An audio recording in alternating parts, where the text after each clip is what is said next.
जिज्ञासु मित्रों, बहुत बहुत अभिनंदन है आप सभी का दिव्य सृजन में।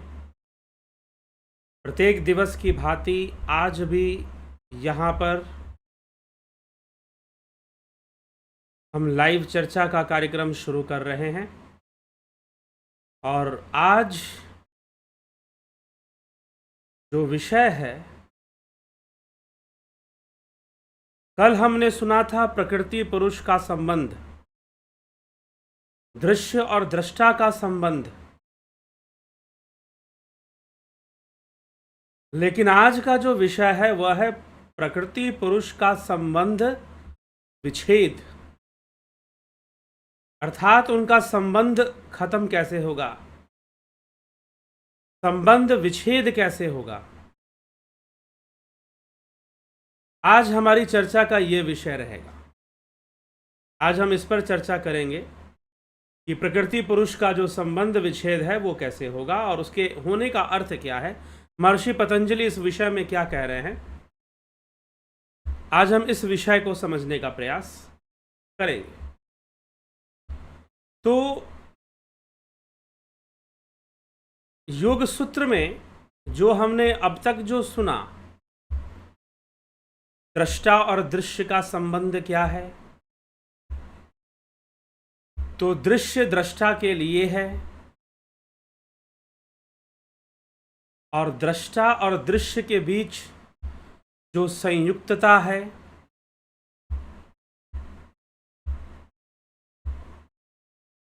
किस हेतु है, तो उसका हेतु भोग मोक्ष है। दृश्य के माध्यम से भोग मोक्ष की प्राप्ति होती है।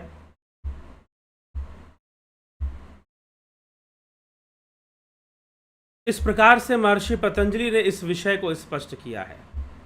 तो दृश्य और दृष्टा के विषय में वो अपने पक्ष को रखते हैं, दृष्टा और दृष्टा के विषय में बताते हैं और बताते हुए जो बातें कहते हैं वो ये सब बातें हैं जो हमने कल के व्याख्यान में सुना था।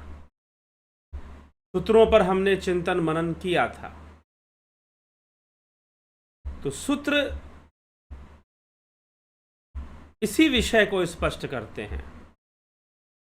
दृष्टा और दृश्य के बीच जो संबंध है वही अविद्या के कारण है। तस्य हेतुर विद्या, कल का जो सूत्र हमने सुना था, तस्य हेतुर विद्या। उससे पूर्व जो सूत्र हमने लिए थे वह क्या कहते हैं कि यह जो संपूर्ण दृश्य है, तदर्थ एव दृश्यस्य आत्मा, जो संपूर्ण दृश्य है उस आत्मा के लिए ही तो है। एक तो यह संबंध बताया। दूसरा, कृतार्थम प्रति नष्टमप्य नष्टम तदन्य साधारणत्वात्। यद्यपि यदि दृश्य और दृष्टा अलग अलग हो जाएं, फिर भी साधारण जनों के लिए वह दृश्य तो रहेगा, दृश्य नष्ट नहीं होगा। यदि दृष्टा दृश्य से अलग हो जाए तो साधारण जनों के लिए दृश्य रहेगा। यह भी दृष्टा दृश्य संबंध। फिर स्वस्वामी शक्तयो स्वरूपोपलब्धि हेतु संयोग। स्वस्वामी, जो उस दृश्य का स्वामी है, जो उस बुद्धि का स्वामी है। यहां स्व का अर्थ दृश्य है, स्व का अर्थ बुद्धि है। स्वस्वामी शक्तियों, जीवात्मा इन दोनों शक्तियों के स्वरूप की जो उपलब्धि है वही संयोग का कारण है। दोनों शक्तियां, दृश्य शक्ति और दृष्टा शक्ति, दृश्य का स्वरूप भोग है, दृष्टा का स्वरूप मोक्ष है। लेकिन जब दोनों शक्तियां संयुक्त हैं, संयोग बनाकर बैठी हुई हैं, तो फिर दृश्य शक्ति ही काम करती है, अर्थात भोग वृत्ति ही रहती है। अब यह संपूर्ण दृश्य जगत जो है अविद्या पर निर्भर है। यह जो दोनों का जो लगाव है, दृष्टा और दृश्य का, दृष्टा भाव इसलिए बना हुआ है, दृष्टा भाव बना है इसीलिए दृश्य है। और दृश्य के बीच जो अनुराग है, वह अनुराग क्या है, वह अविद्या है। अविद्या क्या है? अविद्या है उल्टा ज्ञान और वासना।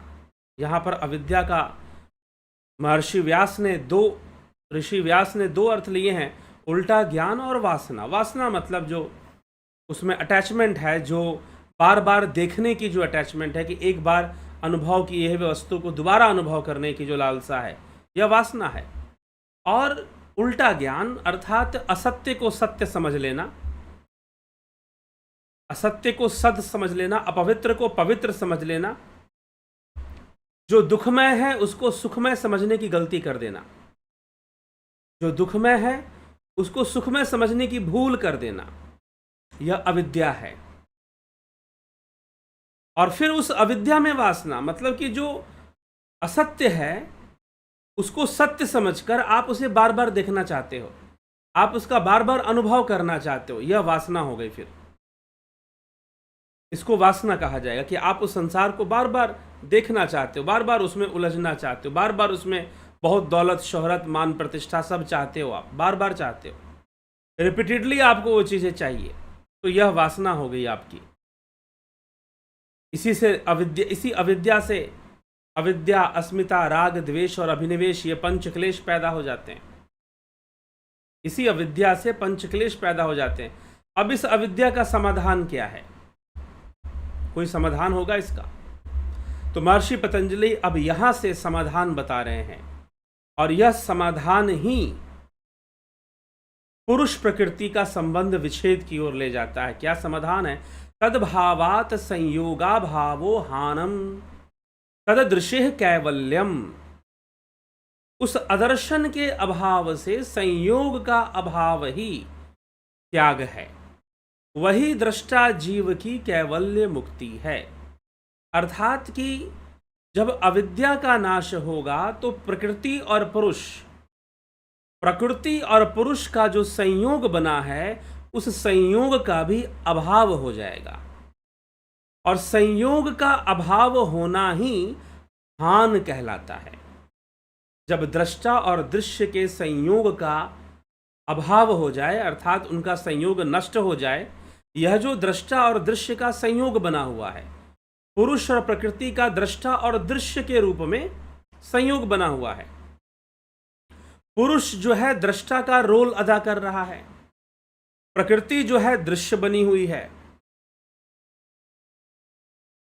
और ये दृष्टा दृश्य संबंध बना हुआ है। लेकिन यह दृष्टा दृश्य संबंध नष्ट हो जाए, इनके नष्ट होने से अविद्या भी नष्ट हो जाएगी, और यह जो अवस्था बनेगी, यह जो संयोग का अभाव होगा, उसी को कहते हैं हानम। तो महर्षि पतंजलि यहां पर लिखते हैं, तद्भावात संयोगा भावो हानम तददृशे कैवल्यम। और हानम होने से, अभाव होने से, दृश्य का अभाव होने से दृष्टा अपने स्वरूप को प्राप्त हो जाएगा। दृष्टा अपने स्वरूप को प्राप्त हो जाएगा, और स्वरूप को प्राप्त होने से वह कैवल्य को प्राप्त हो जाएगा। कैवल्य मुक्ति उसे मिल जाएगी, कैवल्य समाधि उसे प्राप्त हो जाएगी। तो कैवल्य अवस्था उसकी बननी शुरू हो जाएगी। तो दृष्टा और दृश्य का संबंध विच्छेद, महर्षि पतंजलि यहां पर यही कह रहे हैं, दृष्टा और दृश्य का संबंध, तो उसकी मुक्ति होगी, उसे पूर्ण शांति, परम शांति प्राप्त हो जाएगी, और वह अपने मूल स्वरूप को प्राप्त होकर परमात्मा स्वरूप हो जाएगा, परम पुरुष स्वरूप हो जाएगा। ठीक है, परम पुरुष स्वरूप हो जाएगा। तो यह जो बात कही जाएगी, यह जो अभाव होगा, दृश्य का जो अभाव पैदा होगा, दृष्टा और दृश्य के संयोग का जो अभाव होगा, उसी अभाव को यहां कहा गया है हान।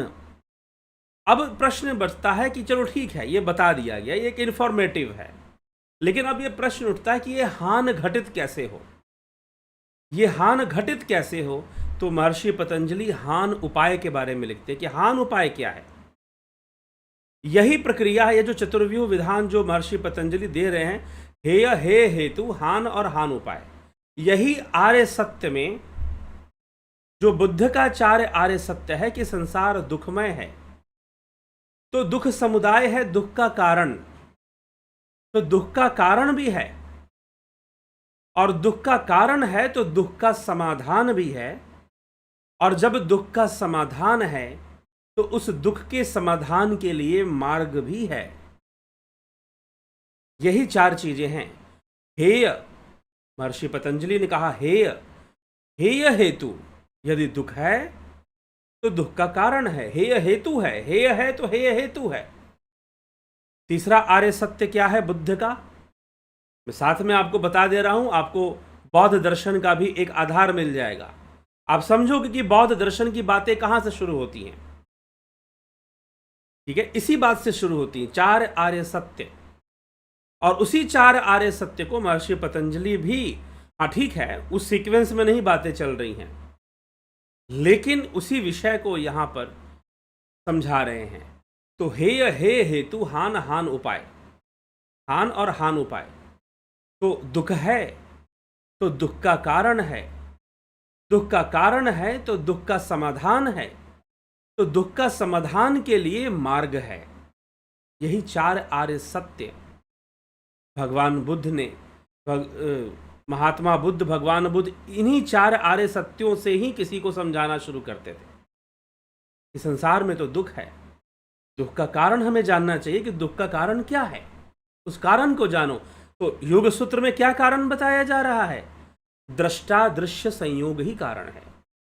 और दृष्टा दृश्य संयोग से अविद्या जो पैदा हो रही है, वह अविद्या ही क्लेशों की मूल भूमि है, अविद्या ही क्लेशों की जन्म भूमि बताई गई है।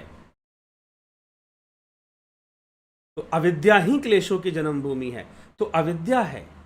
तो अब इस दृष्टा दृश्य संबंध का अभाव हो जाए, अभाव होने से हान होगा, अविद्या का नष्ट होगा और दुखों का भी नाश होगा। तो अब ये हान उपाय है। हान उपाय क्या है? अब जो आगे जो विषय बढ़ने वाला है ना योग सूत्र में, उसका आधार, उसकी भूमिका क्या है? हान उपाय। बस इस हान उपाय को लेकर ही सारी चर्चा आगे होने वाली है।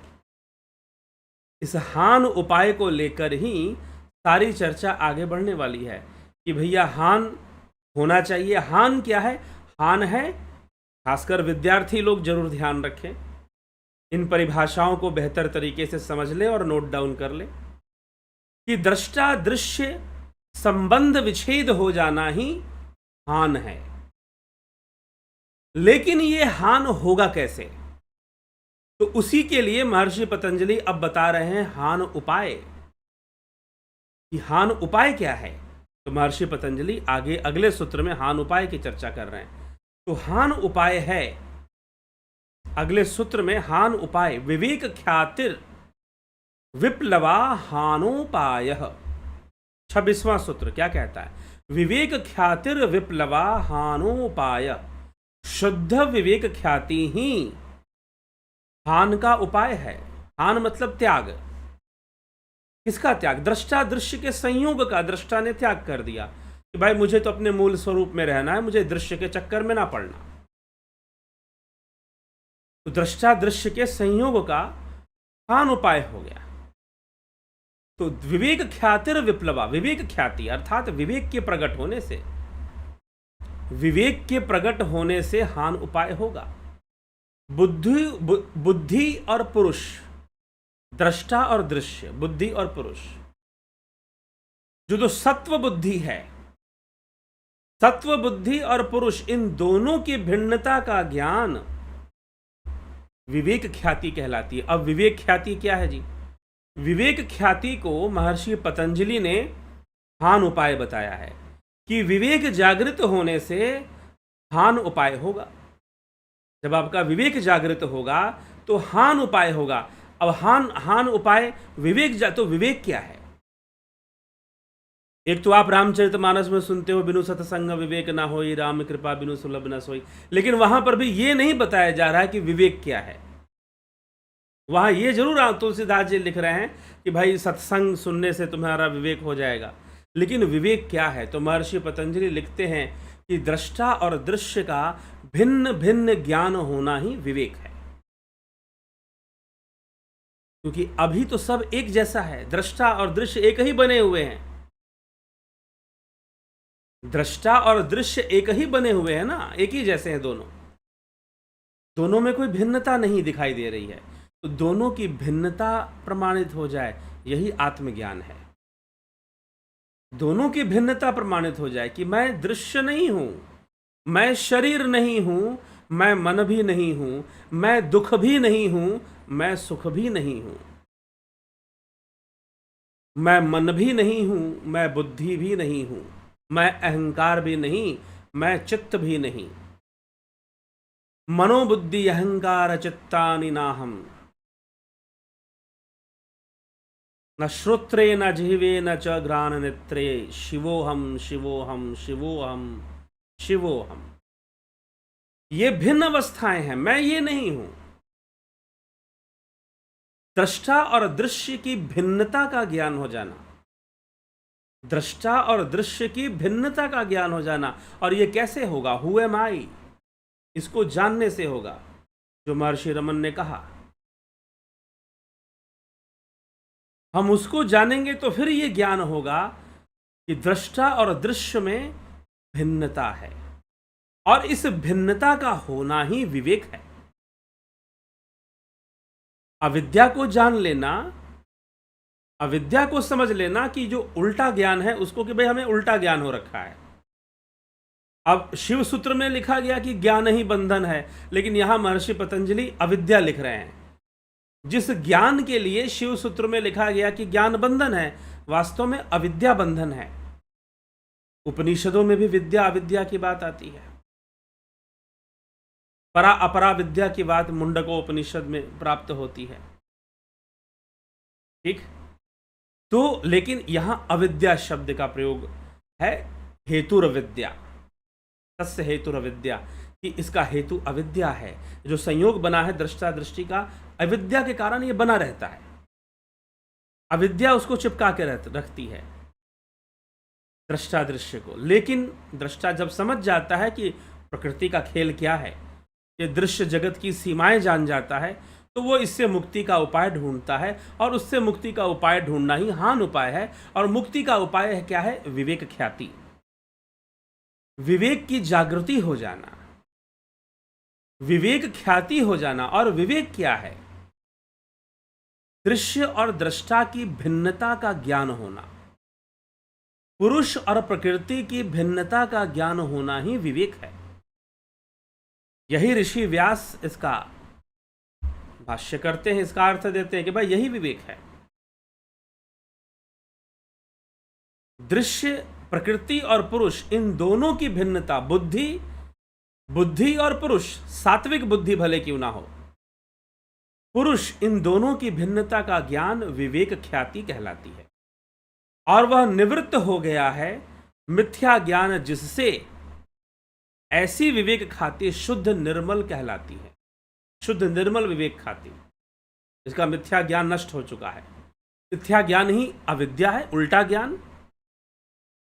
जब मिथ्या ज्ञान दग्ध बीज के समान बंधन की अनुत्पत्ति के योग्य होता है, दग्ध बीज, जो बीज दग्ध हो चुका है, जल चुका है, वो जर्मिनेट नहीं होगा, वो कल्टीवेट नहीं होगा, वो आपको आगे नहीं बढ़ेगा, वो उससे बीज से कोपल नहीं निकलेंगे, पौधा नहीं बनेगा, वो जल चुका है, दग्ध बीज हो चुका है। तब क्या होगा? तब रजोगुण निमित्त क्लेश दूर हो जाने पर, रजोगुण दूर हो जाएगा, सारे संस्कार नहीं पैदा होंगे। फिर सत्व के परम प्रकाश में, परम वशीकार संज्ञा में वर्तमान हुए योगी के विवेक ज्ञान का प्रवाह निर्मल शुद्ध होता है। वह निर्मल विवेक ख्याति हान का उपाय है। हान मतलब दृष्टा दृश्य के संयोग का अभाव हो जाना हान है। इसका उपाय क्या है? यह निर्मल विवेक ख्याति हो जाना। विवेक ख्याति जरूरी है, विवेक का प्रकट होना। तो हान उपाय क्या है? महर्षि पतंजलि ने किसे हान उपाय बताया है? परीक्षाओं में पूछे जा सकते हैं। विवेक को बताया है, विवेक ख्याति को बताया है। पीछे महर्षि पतंजलि ने पुरुष ख्याति की भी बात की है कि पुरुष का ज्ञान होना। ठीक है, अब यह जो विवेक ख्याति है, यह जो विवेक ख्याति है, इसकी 7 अवस्थाएं बताई हैं महर्षि पतंजलि ने। तस्य सप्तधा, प्रांत भूमि प्रज्ञा, तस्य सप्तधा प्रांत भूमि प्रज्ञा। ये 7 भूमियां की चर्चा की है। वैसे सप्त भूमि, क्या आप लोगों में से कोई जानता है कि सप्त भूमि की चर्चा, सप्त भूमिकाओं की चर्चा किसी अन्य शास्त्र में भी मिलता है, अन्य ग्रंथ में भी मिलता है? क्या आप में से कोई व्यक्ति मुझे बता सकता है कि सप्त भूमि की चर्चा योग, देखिए योग शास्त्र में ही मिलता है, लेकिन पतंजलि योग सूत्र से हटकर कोई दूसरा भी ग्रंथ है जिसमें सप्त भूमि की चर्चा बताई गई है। सप्त भूमि शब्द पकड़िएगा, सप्तांग नहीं। सप्तांग जो है, सप्तांग योग घेरंड संहिता में है, मैं पहले ही बता देता हूं। मैं यहां सप्तांग योग की बात नहीं कर रहा, सप्त भूमि की बात कर रहा हूं। सप्त भूमि की चर्चा एक और ग्रंथ है जिसमें प्राप्त होता है। यदि आपको उसका नाम स्मरण हो तो जरूर कमेंट में बताइए। ठीक, तो महर्षि पतंजलि यहां पर सप्त भूमि, लेकिन यहां पर और उस सप्त भूमि में थोड़ा सा अंतर जरूर है। तो विवेक ख्याति जो होती है उस प्रज्ञा के रूप में उत्पन्न होती है वो, और वह जो प्रज्ञा है उसकी 7 अवस्थाएं हैं, 7 स्टेप्स हैं उसके, 7 स्टेप्स है, 7। यहां पर इसीलिए सूत्र में लिखा गया कि तस्य सप्तधा प्रांत भूमि प्रज्ञा, तस्य सप्तधा प्रांत भूमि प्रज्ञा। उस विवेक ख्याति वाले योगी की 7 प्रकार की उत्कर्ष अवस्था वाली बुद्धि होती है। डेवलपमेंट ऑफ इंटेलेक्ट हम कहेंगे। उसकी जो बुद्धि है एक एक अवस्था में चलती है, वो 7 अवस्थाएं बनती हैं उसकी। अब ये कैसे होता है? मान लीजिए पहले समझ में आया, पहला विचार किया कि अरे ये संसार, हम तो सोचते थे कि भाई दुनिया में हम खूब धन कमा लेंगे, हम तो ऐसी जिंदगी जिएंगे जैसा हम ही चाहते हैं, और हम वो सब कुछ कर लेंगे जो हम चाहते हैं। और सौभाग्यवश आदमी के जीवन में कुछ ऐसी घटनाएं घटती हैं जो कि सब कुछ होने लग जाता है, लेकिन उसके मन में एक भ्रम पैदा हो जाता है कि शायद मैं सब कुछ कर लूंगा, शायद मेरे द्वारा सब कुछ हो जाएगा और मैं सब कुछ कर ही लूंगा। लेकिन समय बीतता है, काल बीतता है, परिस्थितियां विपरीत बन जाती हैं और उसे लगता है कि नहीं, सब कुछ नहीं हो सकता। फिर वो बहुत प्रयास करता है, वो अपने आप से प्रश्न करता है, अरे मैं ही तो वो व्यक्ति हूं जिसने इतने बड़े बड़े काम कर दिए, अब क्यों नहीं कर पा रहा? तब उसे धीरे धीरे समझ में आता है कि जो कुछ भी हुआ वास्तव में मैंने नहीं किया, फिर किसने किया? फिर वो ये जानने की कोशिश करता है, फिर जानता है कि इस प्रकृति ने किया, इस प्रकृति ने किया। हम जो कुछ भी कर रहे हैं ना, कोई राजा बन जा रहा है, कोई प्रजा बन जा रहा है, कोई किसी को मार दे रहा है, कोई किसी को की रक्षा कर ले रहा है, सब प्रकृति वशीभूत हो रहा है। लेकिन वो भाग्यशाली हैं जिनके द्वारा पुण्य कर्म होता है, क्योंकि पुण्य का फल मीठा होता है, पाप का फल अत्यंत कड़वा दुखदाई होता है। ठीक, तो भाग्यशाली तो हैं कि उनके द्वारा पुण्य कर्म हो रहा है, नहीं तो जिनके द्वारा पाप ही बनता जा रहा है, समय आने पर यह प्रकृति ऐसा बांधती है, बड़े से बड़े मंत्री, बड़े से बड़े नेता, बड़े से बड़े राजा ऐसा कस देती है बांध कर कि अपाहिज की तरह हो जाते हैं लोग। कुछ चाह कर भी नहीं कर पाते, कुछ बदलाव लाकर भी नहीं कर पाते। और एक समय में वही नेताजी थे, पता नहीं क्या क्या बदल दिया करते थे। तो परिस्थितियां बन जाती हैं। प्रकृति बड़ी रहस्यमयी चीज है, इतना भ्रम पैदा करती है कि आदमी एक समय के लिए सोचता है कि सारी दुनिया वही जीत लेगा और वो जो चाहेगा वो कर लेगा। लेकिन समय बदलता है और बदलता हुआ समय बहुत कुछ बदल के रख देता है। ठीक, तो यह प्रकृति है। तो पहले उसे समझ में आ जाए कि यह संसार दुखमय है, तो पहली बुद्धि का विकास हुआ। यह पहला लेवल हम मानेंगे। सप्त भूमि, यहां पर सप्त प्रज्ञा भूमि, क्षमा करें, यहां जो महर्षि पतंजलि ने शब्द इस्तेमाल किया है वो सप्तधा प्रांत भूमि ही प्रज्ञा। तो प्रज्ञा की 7 प्रांत भूमियां हैं, 7 प्रांत भूमियां हैं। और दूसरी जगह पर महर्षि पतंजलि ने सप्त भूमिका शब्द का प्रयोग किया है। तो सप्त भूमिका, एक दूसरे ग्रंथ में एक सप्त भूमिका और आता है, दूसरे ग्रंथ में भी सप्त भूमिकाओं की चर्चा मिलती है। ठीक है, तो सप्त भूमिका कौन से ग्रंथ में है? आप जरूर कमेंट करके, मैंने कहा आप जरूर बताइए। अगर नहीं पता चल रहा है तो थोड़ा सा गूगल कर लीजिए, पता चल जाएगा सप्त भूमिका की चर्चा कहाँ मिलती है। तो सप्त भूमिका तस्य सप्तधा प्रांत भूमि प्रज्ञा, उस विवेक ख्याति वाले योगी की 7 प्रकार की उत्कर्ष अवस्था वाली बुद्धि होती है। स्टेप बाय स्टेप, अचानक से देखिए, अब यहां पर महर्षि पतंजलि की एक यही विशेषता है कि योग सूत्र पढ़ने से साधकों को बल मिलता है। ये इसकी बहुत बड़ी विशेषता है कि साधकों को बल मिलता है, और वास्तव में वो साधना और योग का उद्देश्य समझ पाते हैं कि योग का उद्देश्य क्या है, साधना का उद्देश्य क्या है। यही पतंजलि की विशेषता है कि पतंजलि ने इस ढंग से लिखा है,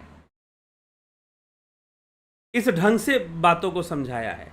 अब वो जब इस सप्त प्रांत भूमि की बात कर रहे हैं कि सप्तधा प्रांत भूमि ही प्रज्ञा, जब वो सप्त प्रांत भूमि या प्रज्ञा भूमि की बात कर रहे हैं कि 7 प्रज्ञा भूमि होती है, तो ये डेवलपमेंट ऑफ योगी के बारे में बता रहे हैं कि मनुष्य कैसे योग मार्ग पर आगे, उसकी बुद्धि का विकास होना जरूरी है,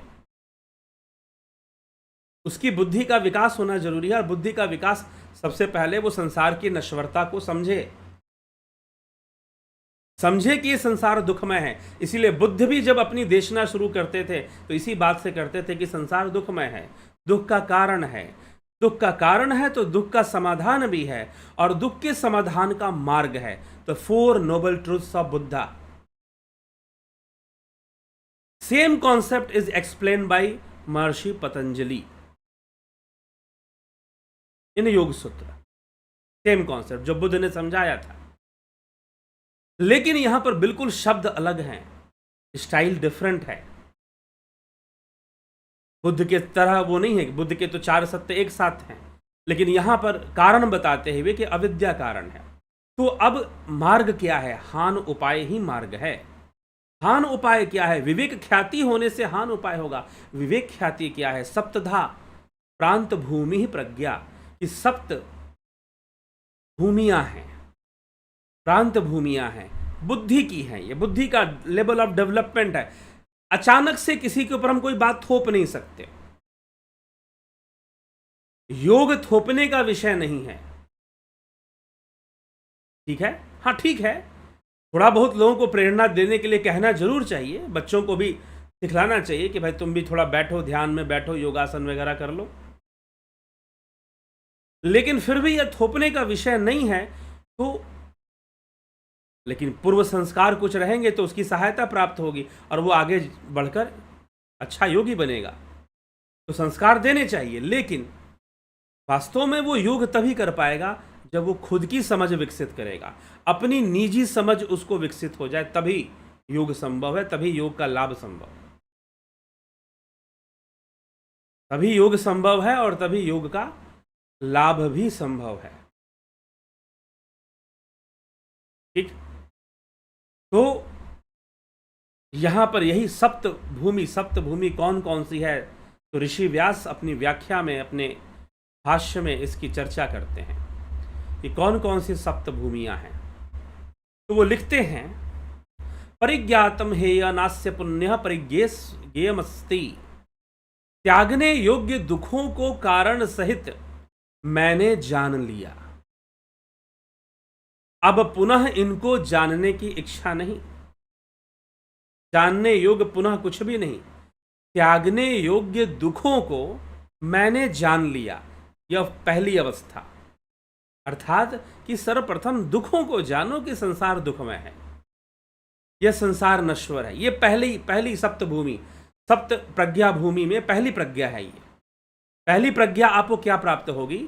जब आपके अंदर यह समझ विकसित हो जाए कि मैंने संसार के दुखों को जान लिया, दुखों के कारण अविद्या आदि क्लेश नष्ट, अब फिर इनमें से किसी का नाश करना शेष नहीं, ठीक।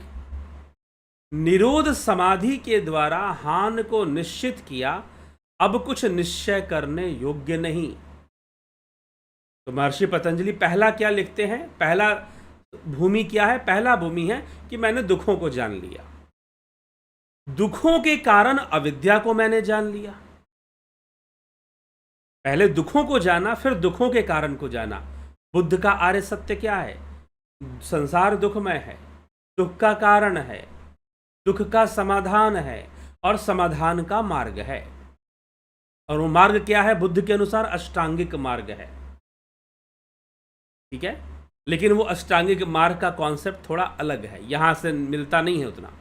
लेकिन ये बात अष्टांगिक मार्ग क्यों बुद्ध ने भी लिया, अष्टांग योग पतंजलि ने भी लिया? क्योंकि बौद्ध दर्शन, बौद्ध विचारधारा और योग विचारधारा की जो जड़ है वो सांख्य में है, वो सांख्य दर्शन में है, सांख्य शास्त्र में है। इसलिए दोनों वहां से निकले, इसलिए एक जैसे शब्दावली मिलेंगे आपको। तो पहला कि संसार दुखमय है, मैंने जान लिया। दूसरा, दुख का कारण अविद्या है, मैंने ये जान लिया। और उस अविद्या का उपाय होना हान है। निरोध समाधि, निरोध का अभ्यास, चित्तवृत्ति निरोध का अभ्यास करना शुरू किया। निरोध समाधि के द्वारा हान को निश्चित किया। मतलब अब हान कैसे होगा? मतलब दृष्टा दृश्य का अभाव कैसे होगा, दुखों का अभाव कैसे होगा, अविद्या का अभाव कैसे होगा? जब दृष्टा दृश्य के संयोग का अभाव हो जाएगा, तो उसी को हान कहा गया है। तो हान कैसे होगा? निरोध समाधि से होगा। मैंने ये भी जान लिया कि चित्तवृत्ति निरोध से ही हान होगा। चौथी भूमि, ये तीसरा हो गया। चौथी भूमि क्या है? कि हान का उपाय विवेक ख्याति है, विवेक का जागृत होना हान का उपाय है। अर्थात दृष्टा और दृश्य को भिन्न भिन्न जान लेना, पुरुष प्रकृति को भिन्न भिन्न जान लेना, यह हान है। और यह विवेक है, विवेक ख्याति से हान उपाय हो जाएगा। तो इस प्रकार यह चार क्रिया विमुक्ति वाली बुद्धि है। ये चार बता दिए गए, चार क्रिया विमुक्ति वाली, यह क्रियात्मक है। अब जो है चित्त विमुक्ति, यहां पर एक मुक्ति हो गई, लेकिन अभी भी चित्त है, चित्त में कर्म संस्कार है। अब चित्त विमुक्ति की आगे की अवस्थाएं, 3 अवस्थाएं, 5, 6, 7। पांचवा व्यास ऋषि लिखते हैं चरिताधिकारा बुद्धि, मतलब चित्त रूप आश्रय के न रहने से बुद्धि चरिताधिकार कहलाती है। कृतार्थ वाली बुद्धि चरिताधिकार कहलाती है, पूर्ण सात्विक। ठीक है, अर्थात जो अपने कार्य भोग मोक्ष को संपादन कर चुकी है, मतलब पूर्ण काम की अवस्था को प्राप्त कर चुकी है, ऐसी बुद्धि कि जिसमें अब कुछ कर्म करने की इच्छा नहीं रह गई है, ऐसी बुद्धि प्राप्त होती। अब यहां से चित्त का निरोध हो रहा है, पूर्णतः चित्त। पहले वृत्तियां गई, अब चित्त पूरी तरह से निरोधात्मक, चित्त अपना लय करेगा।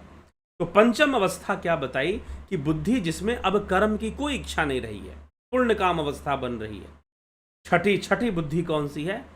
तीनों गुण बुद्धि रूप आश्रय के बिना अपने कारण रूप प्रकृति में बुद्धि के सहित इस प्रकार लय हो जाते हैं, जैसे पर्वत की चोटी के किनारे से गिरे हुए पत्थर बीच में ना ठहरते हुए पृथ्वी पर आकर चूर चूर हो जाते हैं। तीनों गुण विलुप्त हो जाएंगे। फिर अब ऐसी अवस्था बनेगी, तीनों गुणों की अवस्था खत्म होगी। छठी अवस्था है ये। बुद्धि का अब कोई कर्म नहीं है, बुद्धि का कोई संस्कार काम नहीं करेगा, तो तीनों गुण ऐसे गिरेंगे, ऐसे नष्ट होंगे, जैसे कोई ऊंची पहाड़ी से कोई पत्थर गिरा दिया जाए तो धरती पर नीचे जाकर वो चकनाचूर हो जाता है। वैसे ये 3 गुणों का साम्राज्य, त्रिगुणी माया जो है वो नष्ट हो जाएगी। त्रिगुणी माया का नाश होगा यहाँ पर, त्रिगुणी प्रकृति का नष्ट का विलय हो जाएगा यहाँ पर। छठी अवस्था बनेगी। और ऐसा होने से इस अवस्था में पुरुष, 7वीं अवस्था, गुणों के संबंध से रहित हुआ ज्ञान स्वरूप मात्र शुद्ध और मुक्त अवस्था को प्राप्त हो जाता है। यह मुक्त अवस्था ही 7वीं अवस्था है, 7वीं स्थिति है, 7वीं भूमि है। यह मुक्त अवस्था ही 7वीं भूमि है जो महर्षि पतंजलि यहां पे बता रहे हैं। यह मुक्त अवस्था ही 7वीं भूमि है। तो ये 7 भूमियां महर्षि पतंजलि ने सप्तधा प्रांत भूमि ही प्रज्ञा, इसको ऐसे लिखा है महर्षि पतंजलि ने। 7 भूमिकाएं योग वासिष्ठ नामक ग्रंथ में, योग शास्त्र का ही वो ग्रंथ है, योग शास्त्र से ही संबंध बनाता है। और वो योग विद्या मैं कहता हूं श्री राम के चरित्र को आपने तब तक नहीं जाना जब तक आपने योग वासिष्ठ को नहीं जाना।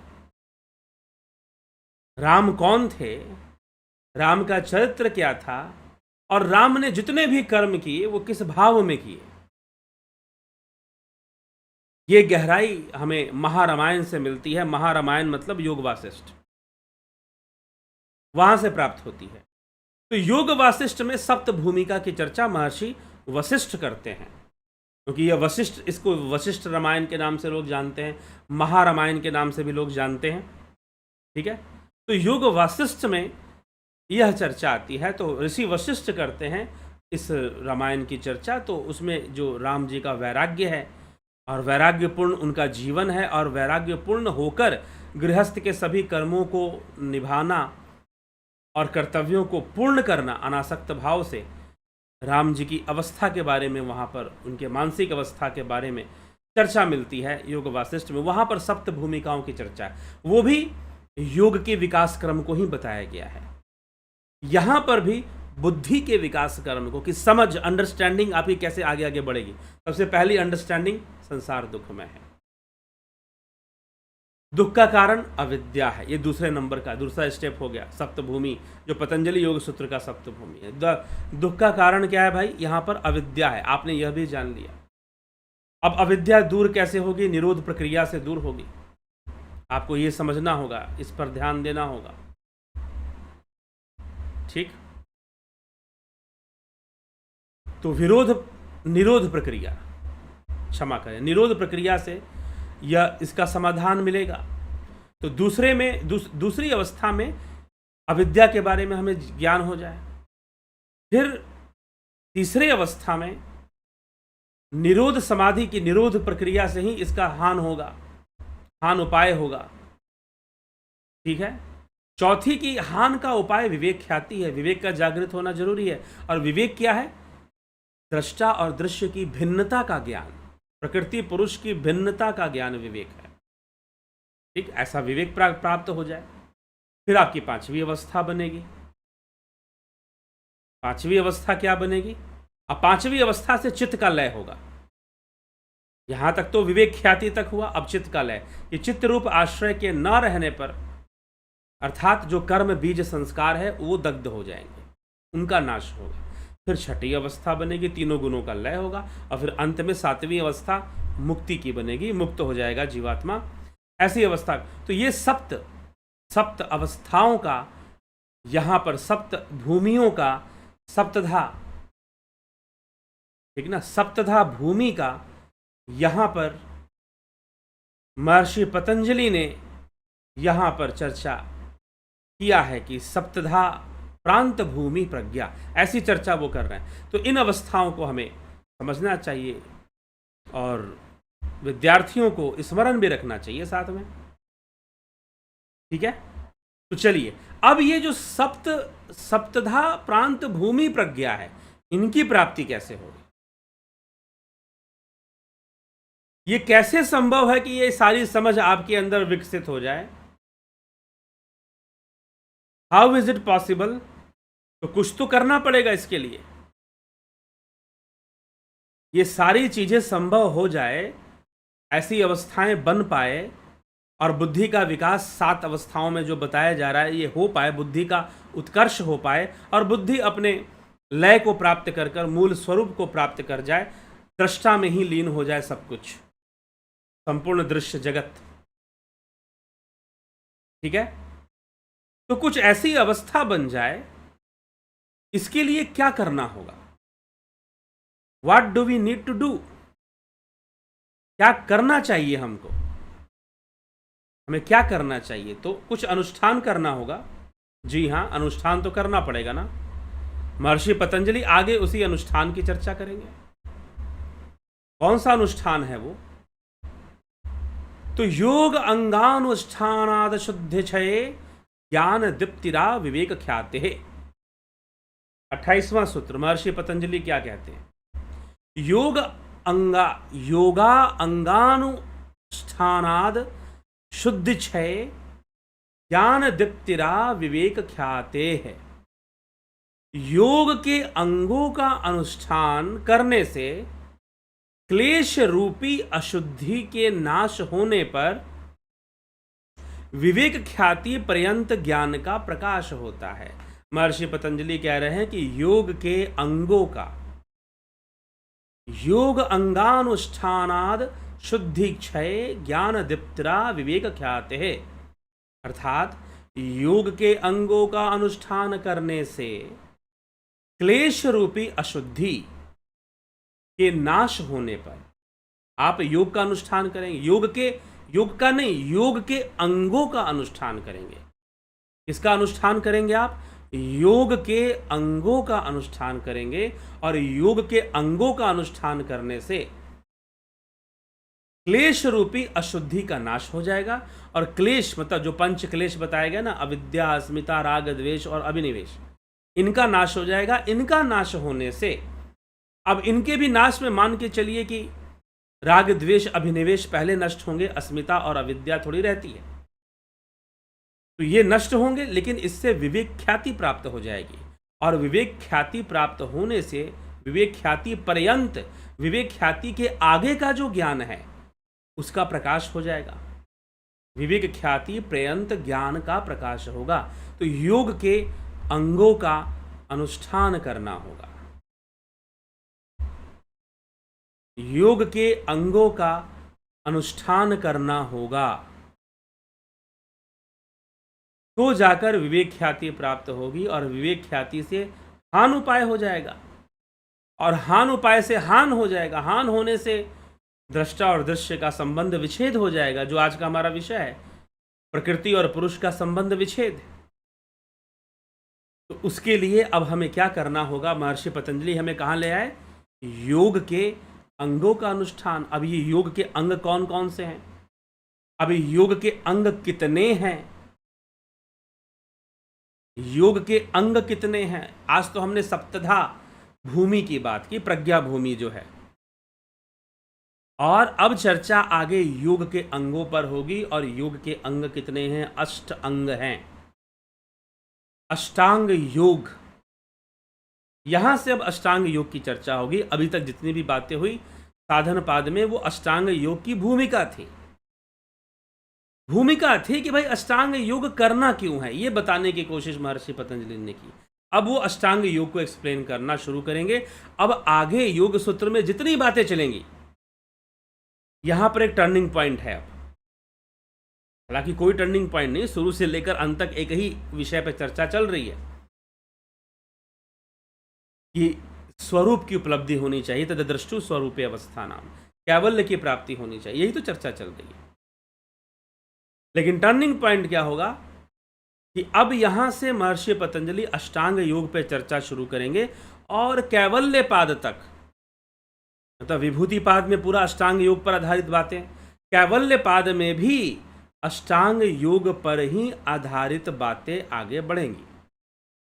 तो अब कल 9 बजे लाइव चर्चा से हम अष्टांग योग पर चर्चा शुरू कर देंगे। अब आगे के जो सूत्र हैं वो अष्टांग योग पर आधारित हैं, उनमें अष्टांग योग की चर्चाएं हो रही हैं। ठीक है, तो अब आगे अष्टांग योग की चर्चा हम शुरू करेंगे। आप जुड़े रहें, बने रहें और लाभ उठाते रहें।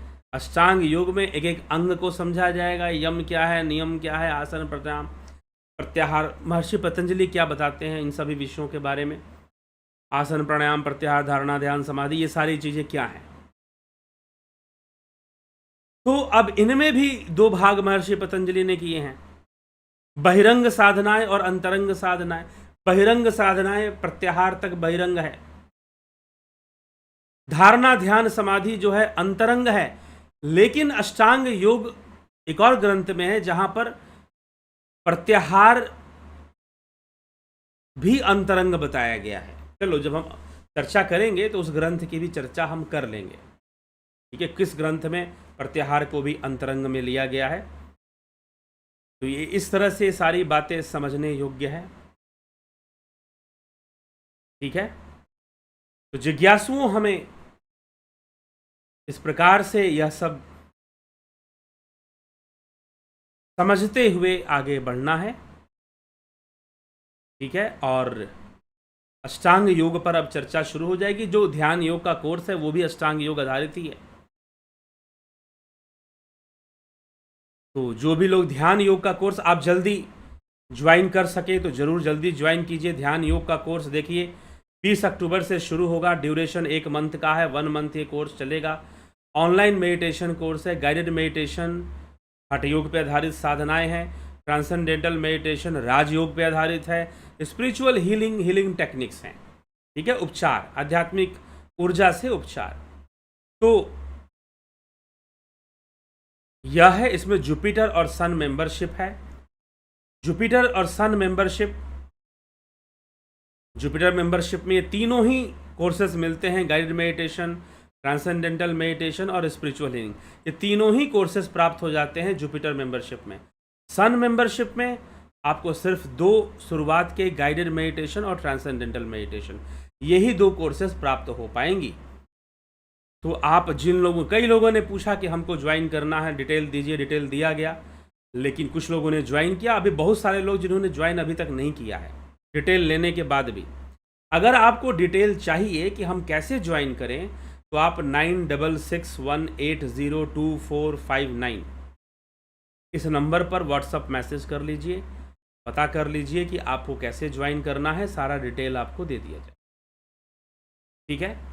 और अभी तो 20 तारीख से शुरू होगा, तो आप 19 तारीख तक ज्वाइन कर सकते हैं, 18 तारीख तक ज्वाइन कर सकते हैं। लेकिन फिर भी यदि आप ज्वाइन पहले कर सकते हैं तो पहले कर लीजिए। क्यों कर लीजिए? क्योंकि जब एक साथ बहुत सारे लोग ज्वाइन करते हैं तो उस समय कंफर्मेशन में देरी होती है, और आप कहते हो कि भाई हमने ज्वाइन कर लिया, हमको कंफर्म करो कि हमने ज्वाइन कर लिया। क्योंकि आप जो भी डिटेल आप शेयर करते हो, पेमेंट डिटेल शेयर करते हो, तो उसमें वो मैचिंग की जाती है, इसीलिए उसमें फिर थोड़ी देरी, क्योंकि बहुत सारे लोग एक साथ ज्वाइन करने लग जाते हैं। तो मैं, अगर आप कर सकते हैं, पहले कर सकते हैं, तो आप जितना पहले कर सकते हैं कर लीजिए। पता कि वैसे भी हम ज्वाइनिंग 1 तारीख से शुरू की जाती है, तो कुछ लोग कर लेते हैं पहले, तो अभी भी पहले कुछ लोगों ने कर लिया है। तो जिन्होंने नहीं किया है और करना चाहते हैं, अगर वो कर सकते हैं तो पहले ज्वाइन कर लें तो ज़्यादा बेहतर है। ठीक है। उससे क्या होगा कि फिर अचानक से बहुत सारे लोग ज्वाइन करते हैं, तो उसमें फिर थोड़ी सी दिक्कत महसूस होती है। और मैं थोड़ा सा आजकल अधिक व्यस्त चल रहा हूँ, मैंने बताया, कल भी बताया कि व्यस्त चल रहा हूँ, लगभग आधे नवंबर तक व्यस्त हूँ, 20 नवंबर तक लगभग व्यस्त हूँ। किसी ने कहा कि आपने 10 कहा था, तो गलती से 10 बोल दिया था, 20। ठीक है। तो व्यस्त हूँ थोड़ा, तो जो है किसी प्रोजेक्ट पर कोई काम चल रहा है, तो इसीलिए योग से संबंधित कुछ कार्य ही हैं, और भी कुछ कठिन कार्य भी हैं साथ में। तो ऐसे कई कार्य चल रहे हैं, तो इसलिए व्यस्तता अधिक होती है। कई बार आपके व्हाट्सएप रिप्लाई नहीं कर पाता हूँ, कई बार जो है देर से करता हूँ, तो ये सब थोड़ी दिक्कतें हैं। लेकिन फिर भी कोर्सेज आगे बढ़ेंगी, कोर्सेज चलेंगी, ऐसा नहीं कि कोर्स रुकेगा, कोर्स तो चलेगा। तो आप सभी जुड़े रहें, और पहले ज्वाइन कर सकते हैं तो ज़रूर पहले ज्वाइन कर लें आप। और साथ ही प्राकृतिक चिकित्सा का कोर्स, कुछ लोगों ने प्राकृतिक चिकित्सा भी ज्वाइन किया है, तो प्राकृतिक चिकित्सा का कोर्स बहुत डिटेल में अभी मैंने परसों बताया था इसके बारे में आपको, कि प्राकृतिक चिकित्सा क्या चीज़ है, इसके बारे में बताया गया था। तो प्राकृतिक चिकित्सा का भी कोर्स है आपके शरीर के लिए। वर्तमान समय में देखिए बहुत सारी बीमारियां फैल रही हैं, और हमारी जो इम्यून सिस्टम है वो कमज़ोर पड़ जाता है। क्यों पड़ जाता है? क्योंकि बहुत सारे टॉक्सिक हमारे बॉडी में हो जाते हैं। प्राकृतिक चिकित्सा बॉडी को डिटॉक्सिफाई करता है, और डिटॉक्सिफाई करता है, तो डिटॉक्सिफाई करने के कारण हमें बीमारियों से बचाता है। ठीक, तो जरूर आप प्राकृतिक चिकित्सा को समझे, जाने, और ये खुद से करने वाली क्रियाएं हैं। इसमें जो भी टेक्निक बताई जाती है आप खुद से कर सकते हैं। योग की क्रियाएं भी इसमें बताई जाती हैं। ठीक, तो चलिए, यही इसी बात को थोड़ा गौर करना है, समझना है, और कोशिश करें पहले ज्वाइन कर लें तो बेहतर रहेगा। चलिए, तो अब आगे चलते हैं। आपके कमेंट्स आदि भी कई लोगों के हैं, देख लेते हैं। अमन कक्कर जी, बहुत अभिनंदन है। अशोक श्रीवास जी, विक्रम सिंह, लखिंदर राम जी, बहुत अभिनंदन है। अवधेश कुमार जी, नवजोत नाथ जी, जगत नारायण, संतोष गुप्ता, हीरालाल यादव, शंकर प्रसाद जी।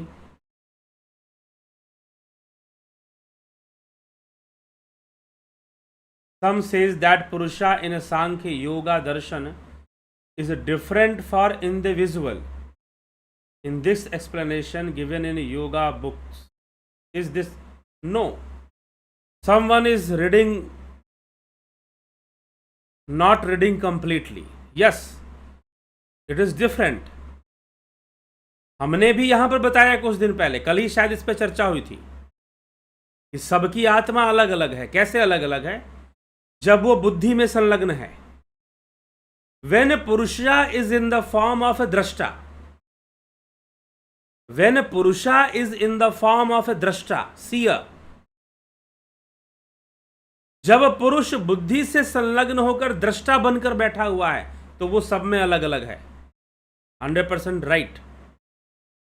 लेकिन अपने मूल स्वरूप में वो एक ही है। तो यह जो सांख्य दर्शन के जो विरोधी हैं और जिन्होंने कॉन्सेप्ट्स को क्लियर नहीं किया है, या फिर जिन्होंने क्लियरली पढ़ा नहीं है, योग सूत्र तो साफ साफ बता रहा है ना, यहां पर योग सूत्र तो साफ साफ कह रहा है कि भाई दृष्टा होना ही तो समस्या है। तो दृष्टा होने से अलग अलग है, मूल स्वरूप में होने से, दृष्टा होने से दृश्य की ओर उसका देखेगा वो, लेकिन मूल स्वरूप में होने से वो एक है। मूल स्वरूप में हमेशा एक है, वो चैतन्य है, वो ब्रह्म है।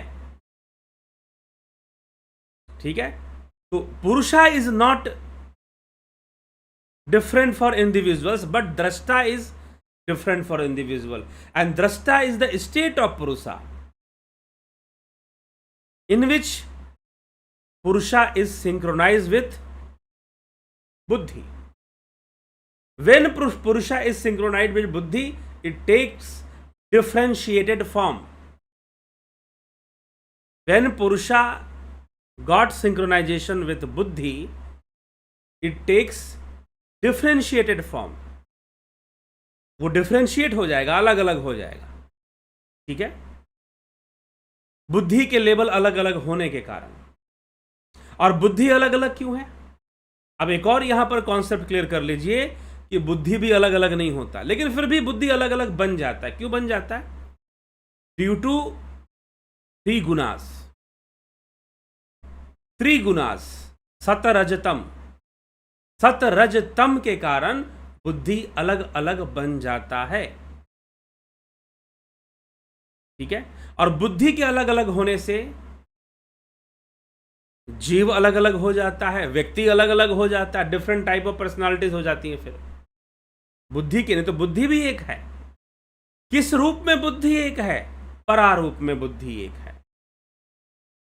परा प्रकृति, यह जो महर्षि पतंजलि ने दृश्य की 4 अवस्थाएं बताई, विशेष, अविशेष, लिंग और अलिंग। अलिंग मात्रा, लिंग मात्रानी अलिंग। तो विशेष, विशेष मतलब पंचभूत, जहां पर अविशेष इंद्रियों की अवस्था, लिंग मतलब स्वयं बुद्धि, बुद्धि की अवस्था, और बुद्धि से परे तीन गुणों की समता जहां पर आ जाएगी वह अलिंग मात्र, प्रकृति की अलिंग मात्र अवस्था, उसकी जो परावस्था है, 3 गुणों की सम अवस्था है। तो ये बुद्धि के भी ये 4 अवस्थाएं बताई गई हैं। अब 3 गुणों के कारण बुद्धि अनेक फॉर्म्स लेती है। मेरे अंदर एक फॉर्म में है, आपके अंदर एक फॉर्म में, किसी के अंदर एक फॉर्म में, किसी में रजोगुण हावी, किसी में सतोगुण हावी, किसी में सतोगुण जो है 25%, किसी में रजोगुण 60%, तो तमोगुण थोड़ा बहुत कम, तो किसी में सतोगुण 10% और रजोगुण जो है 50%, और बाकी जो बच गया 40% तमोगुण हो गया। उसका कैरेक्टर अलग हो जाएगा, वो आदमी अलग हो जाएगा। तो इस तरह से बुद्धि में होने के कारण different types of personality develop हो रही है। ठीक है? तो Purush in the form of a drashta is different for all individuals. Purush in the real form is always one, that is a Brahman. Purush in it's real form, वो अपने वास्तविक स्वरूप में जब है तो मात्र एक है, वो डिफरेंट नहीं है। तो Purusha is not different, drashta is different. Drashta and Purusha is also not different, but drashta is a special case, special case. Current in sky, in thunder, and current in your bulb, in your fan, in your AC, two different states. Current is the same thing, electricity वही है, बिजली वही है, वही बिजली है जो बादलों में गरजती है। That is the natural form of electricity.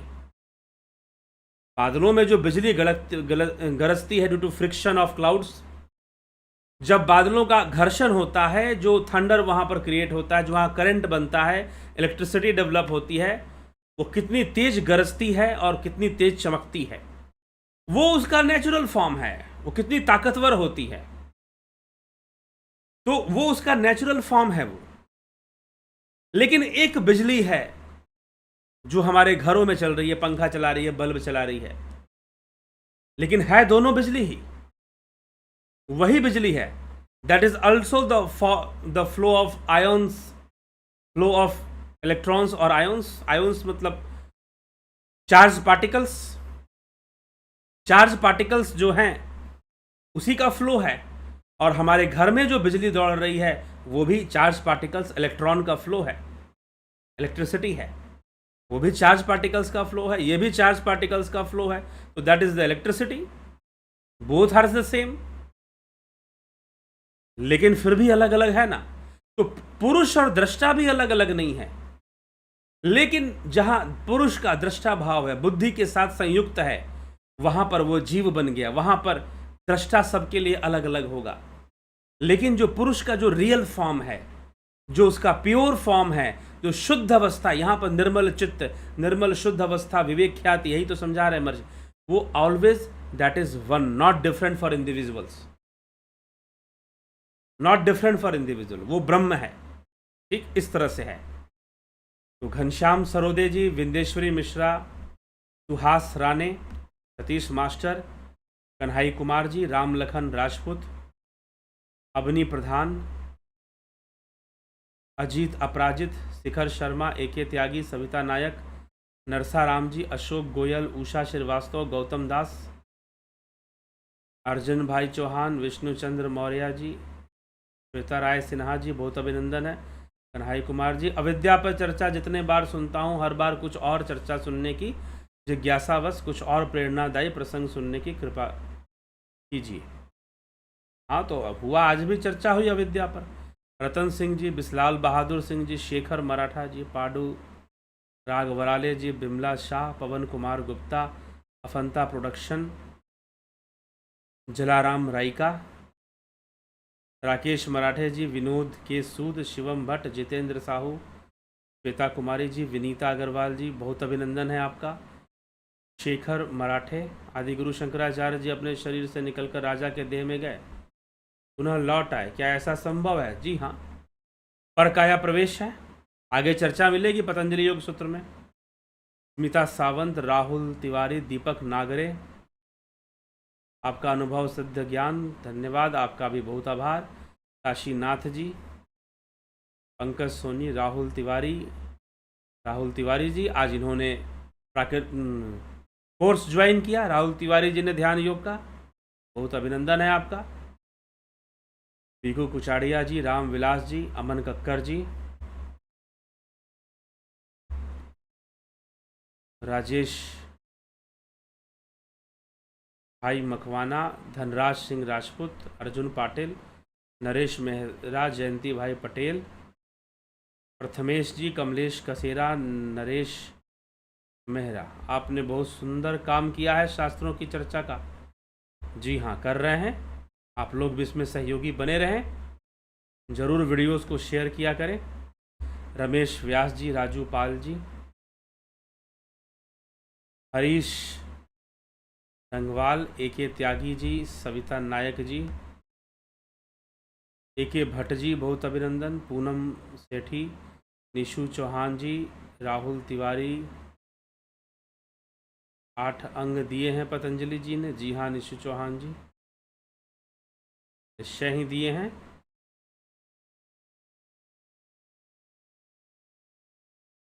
Rahul Tiwari ji, करण पासी, चंद्रेश्वर पांडे, मुकेश राठौड़, संदीप अरोड़ा।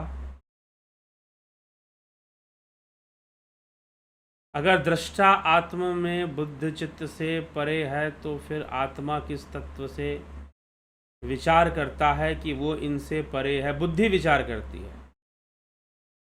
ठीक है, विचार करने की आवश्यकता किसको है ये बताइए?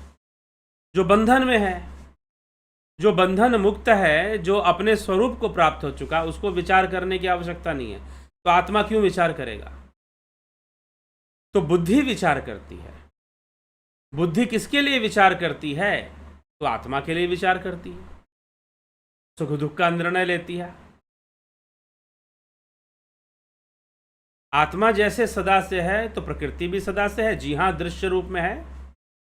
तभी तो महर्षि पतंजलि ने कहा ना कि भाई किसी ने अगर स्वरूप को प्राप्त कर लिया, किसी ने यदि स्वरूप को प्राप्त कर लिया तो इसका मतलब ये नहीं कि दृश्य जगत खत्म हो जाएगा।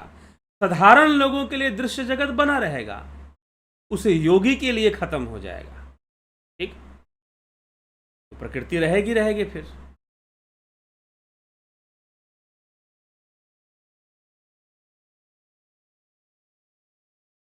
There are different forces of Prakriti. Trigun, the realization of Yoga seems impossible. Is the realize is one birth? Different forces of Prakriti. हाँ, वो तो त्रिगुणी। आप पूरा सुनिए, आप इस लेक्चर को पूरा सुन जाइए। चर्चा किया गया है, यही तो चर्चा किया गया है 3 गुणों के बारे में, और 7 सप्तधा प्रज्ञा भूमि के बारे में बताया गया कि सप्तधा प्रज्ञा भूमि है। उसमें बताया कैसे 3 गुणों का लय होगा। ठीक, शायद आपने पूरा सुना नहीं है इसलिए आप ऐसा लिख रहे हैं। Shweta Rai sir, is fear a tamasic guna? Of course fear is a tamasic guna, because why fear is coming? Because we do not want any change, especially we do not want negative changes. So fear is a tamasic guna. Rupesh Singh Rajput ji, बहुत अभिनंदन है। राहुल तिवारी जी, आशा रानी जी, बहुत बहुत अभिनंदन है आप सभी का। चलिए इसी के साथ विराम देते हैं आज के इस कार्यक्रम को। कल फिर मिलते हैं लाइव चर्चा में। बहुत बहुत आभार आप सभी का।